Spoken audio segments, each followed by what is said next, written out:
Assalamualaikum warahmatullahi wabarakatuh. Untuk kisah kali ini masih melanjutkan dari kisah yang sebelumnya. Sebuah kisah yang ditulis oleh Alin Ambarwati. Kisah yang berjudul Perjanjian Semu Gunung Sumbing. Sebelum kita masuk ke ceritanya, tekan dulu tombol like video ini dan jangan lupa tekan juga tombol subscribe channel ini dan nyalakan juga lonceng notifikasinya agar tidak ketinggalan cerita-cerita baru dari channel ini.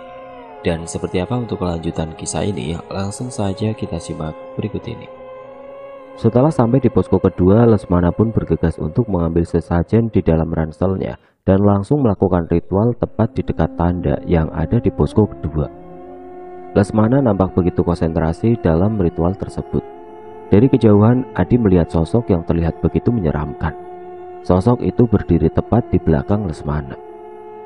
"Bukankah itu pocong?" ucap Adi di dalam hatinya.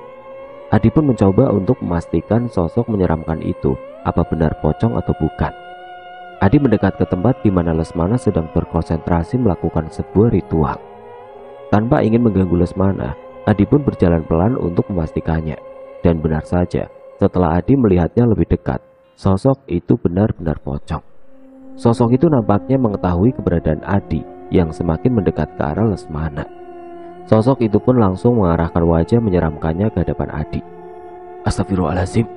teriak Adi kaget. Teriakan Adi pun langsung mengagetkan Lesmana yang saat itu masih melakukan ritual. Lesmana pun langsung bergegas menghampiri Adi sebab ia khawatir terjadi sesuatu yang buruk kepada Adi. "Kamu kenapa, Dik?" ucap Lesmana. "Itu di belakang kamu," teriak Adi. "Ada apa lagi, Dik?" "Itu ada pocong di belakangmu, Nak. Kita harus pergi." Lesmana pun mencoba melihat ke arah belakang punggungnya, namun ia tidak melihat siapapun atau apapun. Lagi-lagi tiap Lesmana menjalankan ritual di tiap pos yang ada di Sumbing, selalu ada sosok misterius yang selalu menghantui Lesmana. Namun lagi dan lagi sosok itu tidak menampakkan sosoknya langsung di hadapan Lesmana. Selalu Adi yang melihat penampakan menyeramkan itu secara langsung. "Aku nggak ngelihat apapun, Dik," ucap Lesmana. "Tapi itu ada pocong di belakang kamu." "Di mana?" Saat Adi hendak memastikan kembali sosok pocong menyeramkan itu, Adi tidak menjumpai sosok pocong itu. Sosok itu benar-benar sudah hilang. Adi pun semakin takut untuk melangkah lagi ke depan. Ia khawatir hal-hal janggal akan terus berdatangan tanpa henti. Adi pun terkaget-kaget sebab jelas-jelas ia melihat sosok pocong itu berada di belakang Lesmana. Bahkan ia sudah memastikannya berkali-kali. Namun anehnya saat ini pocong itu menghilang. "Tadi jelas-jelas sosok itu berdiri tepat di belakang kamu, Nak. Bahkan matanya yang saat itu melotot terus melihat semua hal yang kamu lakukan, Nak," ucap Adi. "Tapi aku benar-benar gak ngelihat apapun," ucap Lesmana sedikit kesal. "Kalau kamu memang tidak percaya, ya sudah. Yang terpenting, aku sudah baik memberitahukan kamu sosok-sosok misterius yang aku lihat." Adi pun merasa kesal, sebab lagi dan lagi Lesmana tidak percaya dengan apa yang dilihat dan diucapkannya. Adi merasa kalau Lesmana sudah dibutakan oleh dendam yang sedang ia upayakan. "Aku akan coba percaya dengan ucapan kamu, tapi aku mohon jangan lagi kamu ungkit-ungkit perihal sosok-sosok misterius yang kamu lihat," ucap Lesmana. "Kenapa aku harus tutup mulut?" tanya Adi. "Agar semua tetap baik-baik saja." "Tapi semua ini sudah keliru, Nak. Lebih baik kamu hentikan semuanya." "Tidak ada yang keliru. Semua berjalan sesuai dengan apa yang aku inginkan, Di." Adi pun kesal karena Lesmana lagi dan lagi tidak peduli dengan apa yang diucapkan Adi. Meskipun semua yang diucapkannya berhubungan secara langsung dengan keselamatan keduanya. Adi pun kesal. Ia merasa bahwa sejauh ini pendapatnya tidak pernah diindahkan oleh Lesmana. Ia pun merasa menyesal karena tidak mencoba untuk mencegah Lesmana melakukan hal yang tidak sepatutnya dilakukannya. Padahal Lesmana adalah sahabat baik Adi. Adi selalu merasa bahwa dengan mendukung Lesmana, ia telah melakukan sebuah hal yang benar.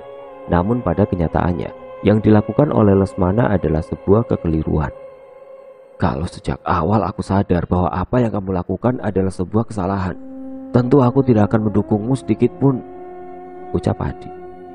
"Tidak ada yang salah dengan apa yang aku lakukan, Di. Dan tidak ada yang salah juga dengan apa yang kamu lakukan. Semuanya akan baik-baik saja dan terus baik-baik saja, ucap Lesmana. Percuma saja memberitahukan hal yang benar kepada Lesmana, sebab ia tidak pernah sedikit pun menghargai pendapat orang lain. Kalau kamu tetap ingin melanjutkan kegilaan kamu, lebih baik aku sudahi pendakian ini, ucap Adi kesal. Loh, kok gitu, Dik? Kawah masih sangat jauh. Bukankah kamu sudah berjanji untuk menemaniku hingga sampai ke kawah? Aku memang berjanji untuk menemanimu sampai di kawah, tapi itu sebelum aku sadar bahwa apa yang kamu lakukan benar-benar keliru dan sangat membahayakan. Bukan hanya membahayakan kamu, tapi membahayakan keselamatanku juga. Kalau aku sampai tewas konyol di sini, kamu mau tanggung jawab? Ucap Adi. Lesmana pun terdiam setelah Adi berbicara cukup keras kepadanya. Namun bukannya Lesmana menyadari kesalahan yang telah diperbuatnya, ia malah tidak bergeming sedikit pun. Baru setengah perjalanan semuanya terlihat kacau. Kalau kamu memang tidak ingin menemaniku hingga ke kawah, ya sudah, aku bisa melakukannya sendiri, ucap Lesmana. Adi sangat kaget melihat respon Lesmana yang tidak kunjung sadarkan diri. Ia malah semakin menentang Adi. Adi pun memilih untuk berhenti di posko 2, sementara Lesmana terus melanjutkan pendakiannya. Keduanya terpisah tepat di posko kedua. Apa aku terlalu keras dengan Lesmana? Ucap Adi di dalam hatinya. Sebagai seorang teman dekat, Adi merasa kesal karena Lesmana tidak kunjung mengindahkan ucapannya. Namun di sisi lainnya, ia pun tidak tega karena harus membiarkan Lesmana pergi seorang diri. Adi pun teringat pendaki yang tersesat yang mereka temui di jalur pendakian menuju posko kedua. Kalau nasib Lesmana seperti pendaki itu gimana? Ucap Adi. Adi benar-benar bimbang. Sementara Lesmana sudah berjalan jauh meninggalkan Adi tepat di posko kedua. Keduanya pun berpisah tepat di posko kedua. Lesmana tetap melanjutkan perjalanannya menuju kawah, sementara Adi masih berdiam diri di tempat yang sama. Keduanya tidak lagi akur hanya karena persoalan perbedaan pendapat. Andai saja Lesmana mau mengikuti ucapanku untuk bergegas turun, tentu ini tidak akan terjadi. Hubungan kami pasti akan baik-baik saja.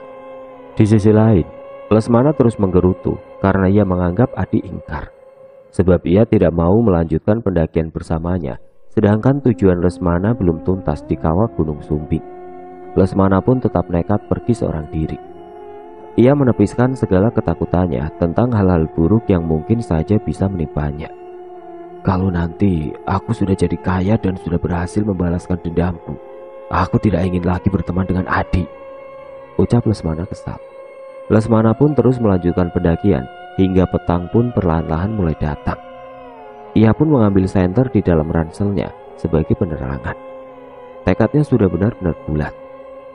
Ada atau tidak adanya Adi, ia akan tetap teguh pada tujuan utamanya. Rasa sakit hati yang tumbuh di dalam jiwanya membutakan segala hal, termasuk keselamatan dirinya sendiri. Selain itu juga Lesmana sangat ingin menjadi pemuda yang kaya raya. Ia tidak ingin orang lain meremehkannya. Ia ingin menjadi orang yang berpengaruh dengan kekayaannya tersebut. Tiba-tiba saja dari kejauhan Lesmana melihat cahaya yang sangat terang. Cahaya di tengah kegelapan yang berhasil menyilaukan mata. Cahaya apa itu? Ucap Lesmana. Lesmana pun mencoba mendekat ke arah cahaya tersebut, sebab tidak mungkin ada cahaya yang bersinar dengan sendirinya. Tentu ada sebab di baliknya. Betapa terkejutnya Lesmana saat ia sampai di sumber cahaya tersebut. Cahaya itu mengambang di antara langit dan tanah yang dipijaknya. Ada sosok yang berada tepat di cahaya tersebut. Sosok yang terlihat seperti seorang perempuan misterius dengan kecantikan yang mampu membuat Lesmana terbuai. Saat Lesmana akan mendekat ke sosok itu, tiba-tiba saja ada suara yang berbisik tepat di telinganya. Menetaplah, niscaya kamu tidak akan menyesal, bisik suara itu. Bisikan itu membuat Lesmana kaget. Fokusnya pun terpecah seketika, sebab ada dua kemustahilan di depan matanya. Cahaya dengan sosok cantik yang menedukkan, dan bisikan aneh yang meminta Lesmana untuk menetap. Apa yang harus aku lakukan? Ucap Lesmana. Lesmana pun bingung dengan apa yang akan ia lakukan. Ia tertegun sejenak sebelum akhirnya ia memilih untuk tidak mengindahkan segala kemustahilan yang ada di hadapannya saat ini. Lesmana mempercepat langkahnya dan menghiraukan semua sapaan dari pendaki-pendaki lain hingga dia pun sampai di tempat yang menjadi tujuan akhirnya, yaitu kawah Gunung Sumbing. Saat itu hari sudah sangat gelap. Lesmana melakukan perjalanan dari pos kedua hingga akhirnya sampai di kawah Sumbing dengan waktu yang cukup lama. Rasa lelah pun menyelimuti Lesmana, hingga ia memilih untuk beristirahat sejenak sebelum melakukan ritual di kawah Sumbing. "Aku harus tidur sebentar. Aku tidak ingin melakukan ritual dalam keadaan tidak prima," ucap Lesmana. Lesmana pun tertidur.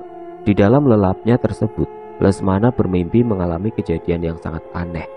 Bahkan di luar pemikirannya tersebut, ia melihat orang-orang yang mengenal baik Lesmana mendatanginya dan membisikkan banyak hal kepadanya. Raut wajah orang-orang tersebut penuh dengan harapan kepada Lesmana, hingga membuat Lesmana tertegun sejenak karenanya. "Pulang nak, ibu masih membutuhkanmu," bisik ibu Lesmana dalam mimpinya. "Pulang nak, aku masih menunggumu," bisik Adi di dalam mimpi Lesmana. Semua orang di dalam mimpi Lesmana memintanya untuk pulang. Bahkan Ki Ageng yang dari awal meminta Lesmana untuk melakukan ritual di kawah Sumbing pun membisikkan hal yang sama. Sontak hal tersebut membuat Lesmana bimbang di dalam mimpinya tersebut, sebab semua orang mengatakan hal yang sama. "Saya tidak akan pulang," ucap Lesmana di dalam mimpinya. Tiba-tiba saja ada satu sosok yang sangat asing bagi Lesmana. Sosok itu mendekat ke arah Lesmana dan membisikkan banyak hal kepadanya. "Apa yang paling kamu inginkan?" bisik sosok perempuan yang sangat mirip dengan sosok perempuan yang sebelumnya ditemui oleh Lesmana bersamaan dengan cahaya yang menyilaukan di posko sebelumnya. Kamu siapa?" ucap Lesmana di dalam mimpinya tersebut. "Sebut saja apa yang paling kamu inginkan," bisik sosok perempuan itu. "Saya ingin membalaskan dendam," ucap Lesmana. "Lalu," bisik sosok perempuan itu. "Perempuan itu menolak saya hanya karena perihal paras dan harta. Saya ingin membuat perempuan itu menyesal. Saya menginginkan kekayaan yang melimpah," ucap Lesmana. "Korbankan orang terdekatmu," bisik sosok perempuan itu. "Maksudnya," ucap Lesmana. "Kekayaan akan kamu peroleh dengan syarat korbankan orang terdekatmu," ucap perempuan itu. "Bagaimana caranya?" "Bakar foto orang itu tepat di kawah Sumbing saat kamu melakukan ritual," ucap perempuan itu. Lesmana pun terdiam sesaat setelah ia mengetahui syarat yang harus dilakukan olehnya saat ingin mendapatkan apa yang ingin menjadi tujuannya. Sebab rasanya sangatlah aneh mengingat Ki Ageng tidak memberitahukan persoalan ini sebelumnya. Lesmana pun berpikir siapa sosok yang akan ia korbankan jika ia melanjutkan apa yang sudah dimulainya tersebut. Lesmana pun merasa kebingungan untuk memutuskannya. Sementara tidak banyak orang yang dekat dengannya selain ibu dan Adi sahabatnya. "Lekas putuskan siapa yang akan kamu korbankan sebelum semuanya terlambat," ucap sosok perempuan itu. Sementara itu Lesmana ingat betul kalau Ki Ageng meminta Lesmana untuk melakukan ritual sebelum sepertiga malam. Itu artinya saat dini hari tiba, ia harus segera melakukannya tanpa harus mengulur waktu. "Apa tidak ada cara lain?" tanya Lesmana. "Sayangnya tidak ada." Setelahnya Lesmana pun terus merenung siapa sosok yang akan ia korbankan. Atau ia memilih untuk mundur dan membuang jauh-jauh keinginannya tersebut. "Kamu tidak memiliki banyak waktu," ucap perempuan itu. Rasanya Lesmana tidak bisa memutuskannya. Ia bimbang dengan banyaknya hal. Ia pun mencoba memejamkan matanya. Dan benar saja, mimpi itu pun hilang bersamaan dengan sadarnya Lesmana. "Pertanda apa mimpi itu?" ucap Lesmana gemeteran. Lesmana pun mencoba melihat jam yang tertera pada jam tangannya. Saat ini waktu sudah menunjukkan pukul 11 malam. Itu artinya ia akan segera melakukan sebuah ritual. "Apa semua kejadian dan ucapan yang ada di mimpiku adalah sebuah kebenaran?" tanya Lesmana di dalam hatinya. Lesmana pun mencoba mengingat-ingat kembali semua hal yang diucapkan oleh Ki Ageng saat di gubuknya tersebut.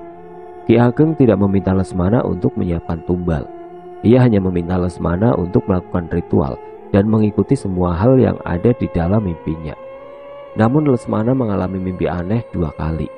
Sesaat sebelum ia melakukan pendakian dan sesaat sebelum ia melakukan ritual. "Mimpi apa yang harus diikuti olehku?" ucap Lesmana bimbang. Lesmana pun merenungkan segala kemungkinan yang harus ia lakukan saat melakukan ritual.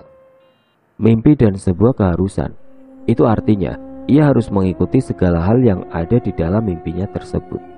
Entah mimpi sebelum Lesmana melakukan pendakian, ataupun mimpi sebelum Lesmana melakukan sebuah ritual. Lesmana pun akhirnya memilih untuk tetap melakukan ritual yang sudah ia rencanakan.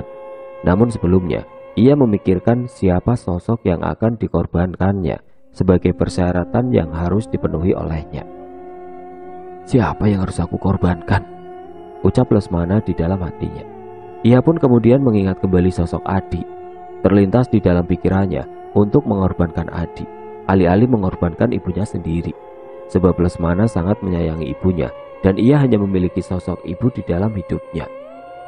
Setelah membulatkan tekadnya, Lesmana pun siap untuk mengorbankan Adi. Ia berpikir lebih baik ia kehilangan seorang kawan dekat dibandingkan harus kehilangan orang tua, yaitu ibunya sendiri. Maafkan aku, Dik. Aku tidak bermaksud untuk menjadikan kamu tumbal, tapi aku tidak punya pilihan lain. Ucap Lesmana sembari menatap ke arah langit yang hitam pekat. Jam pun saat ini sudah menunjukkan pukul 12 malam. Itu artinya Lesmana harus segera melakukan ritual pesugihan. Sesaat sebelum Lesmana akan melakukan sebuah ritual, tiba-tiba ada seseorang yang menepuk pundak Lesmana.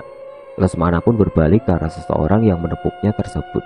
Benar saja, di hadapan Lesmana saat ini berdiri seorang lelaki parubaya dengan jubah berwarna putih yang melekat di tubuhnya. Bapak siapa? Ucap Lesmana. Apa yang kamu lakukan keliru. Lebih baik kamu urungkan niatmu dan bergegaslah untuk kembali. Ucap lelaki berjubah itu. Saya tidak akan berhenti. Bapak tidak perlu ikut campur. Ucap Lesmana. Semuanya tidak akan berhasil. Lekaslah kembali dan pergi jauh dari tempat ini. Ucap lelaki berjubah itu. Saya tidak akan berhenti.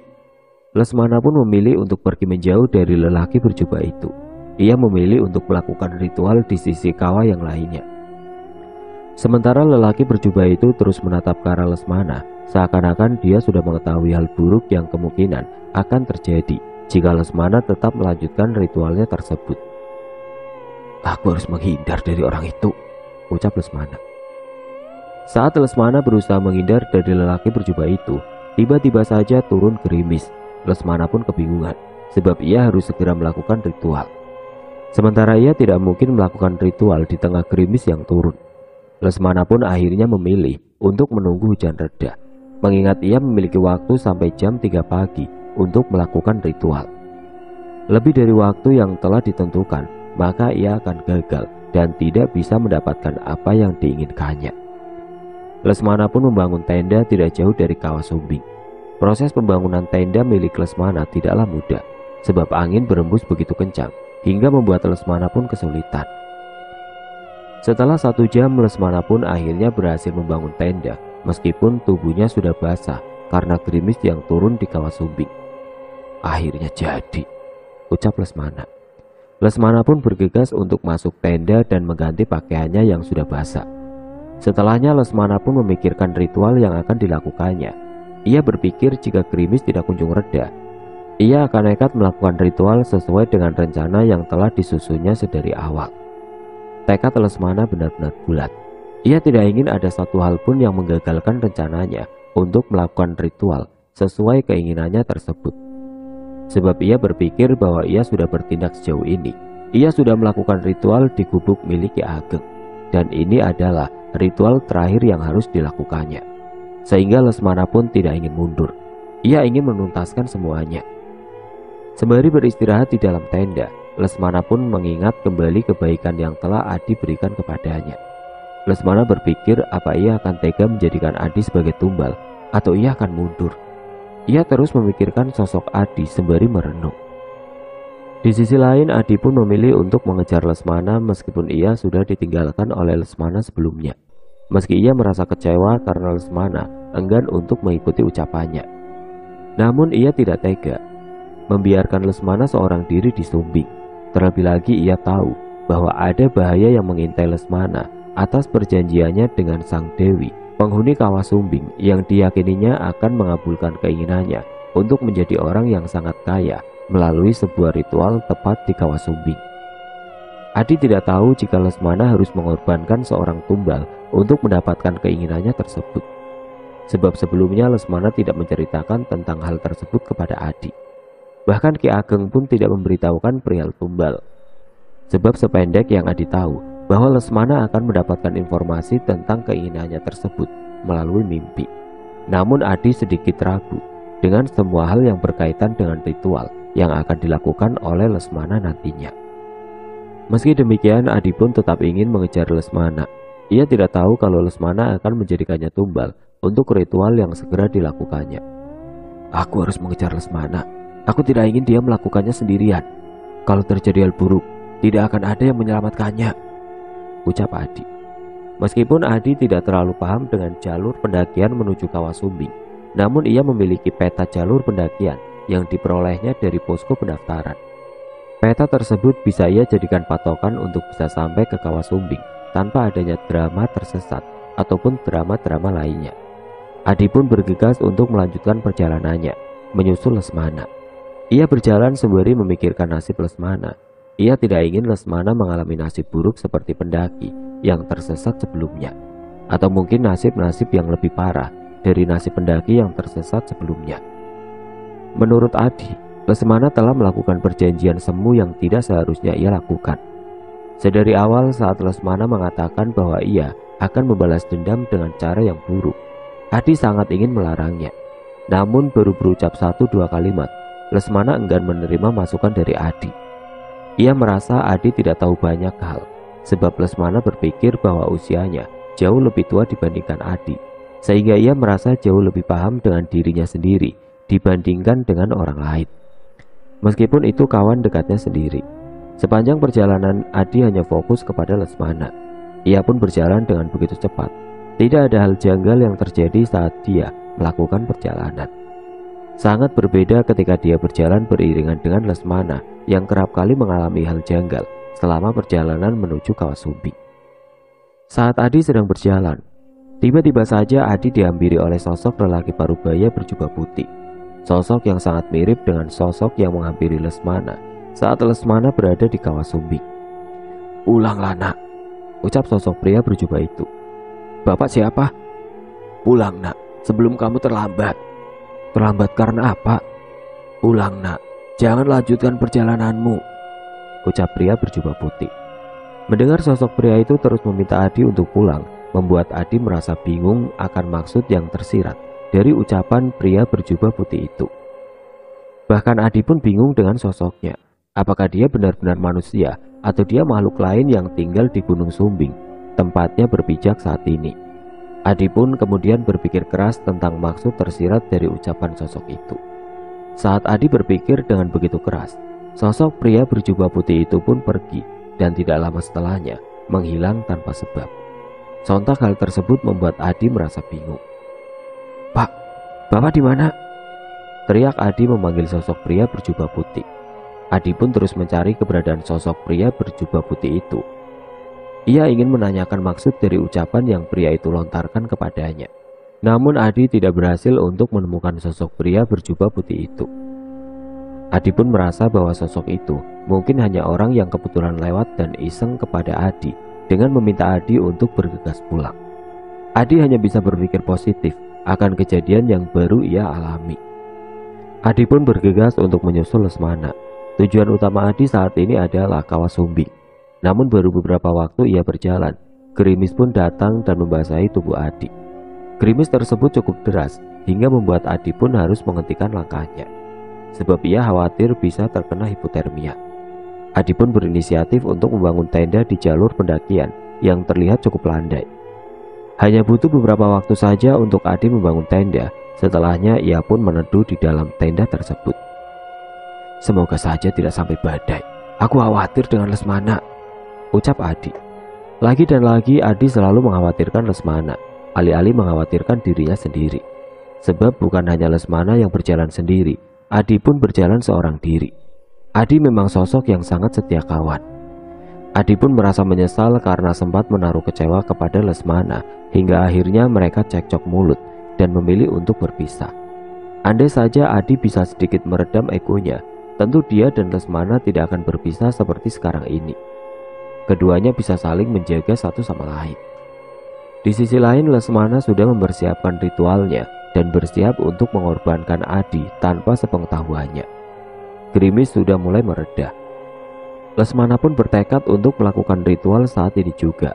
Tanpa mengemasi kembali tenda miliknya, Lesmana mulai mencari tempat yang sesuai untuk menjalankan aksinya tersebut. Ia pun kemudian menemukan tempat yang cukup landai di tepi kawah yang kiranya sesuai untuk menjalankan ritual.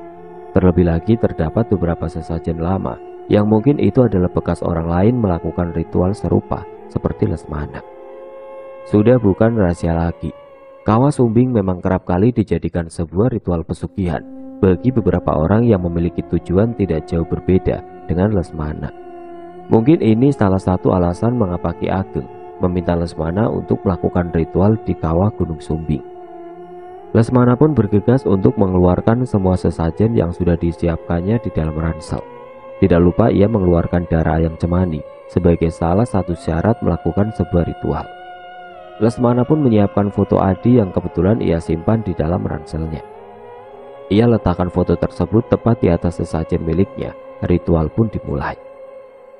Tiba-tiba saja angin berembus sangat kencang tanpa badai mulai turun menghampiri Lesmana. Namun Lesmana tidak goyah sedikit pun. Ia tidak ingin mundur meskipun badai menghantam tubuhnya begitu kencang. "Aku harus segera menuntaskannya," ucap Lesmana. Lesmana pun melakukan ritual selama beberapa jam. Tepatnya sampai fajar tiba, ia tidak beranjak dari tempatnya bersemedi, meskipun tubuhnya nampak sudah tidak kuat lagi. Tekadnya benar-benar bulat. Tepat saat fajar tiba, badai pun terhenti. Tubuh Lesmana yang sedari tadi diterpa badai pun tumbang. Tubuhnya benar-benar pucat pasi, sebab dia tidak memperkirakan keselamatannya. Ia hanya memikirkan ritual dan tujuan utamanya. Tubuh Lesmana pun terguling beberapa meter dari tempatnya bersemedi. Dia pun tidak sadarkan diri. Di sisi lainnya, Adi hanya bisa berdiam diri di tengah badai yang benar-benar hebat. Badai itu pun mampu menggoyang-goyangkan tenda Adi.